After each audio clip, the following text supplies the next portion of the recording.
Hello there. In this video, we are going to see how to create a K6 load test using Testkube dashboard. In order to do that, navigate to your Testkube dashboard and go to the test workflows tab.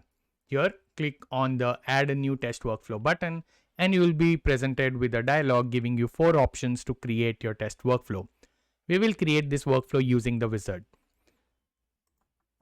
Let's provide a name.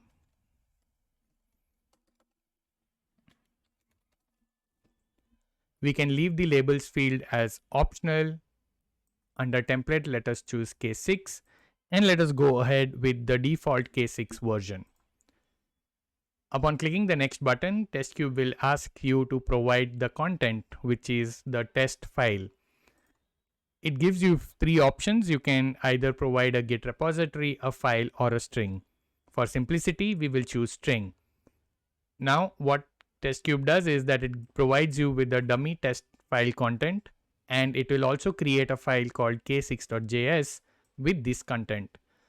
Let us use the default values and click on next. On the run tab, it asks to provide the run command. Again, we will go with the default option, which is k6 run k6.js. We leave all the other values as default and click on the next button. On the final summary page, you will see the test spec file that is generated with all the details that we provided. So we have the name, we have the spec, which consists of the configuration, the image that it uses, the command, the version, along with the test content.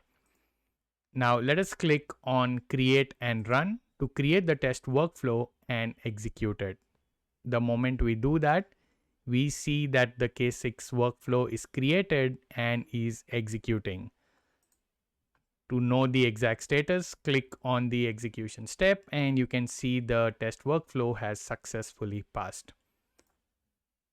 So that's how you create a basic K6 load test in Testkube.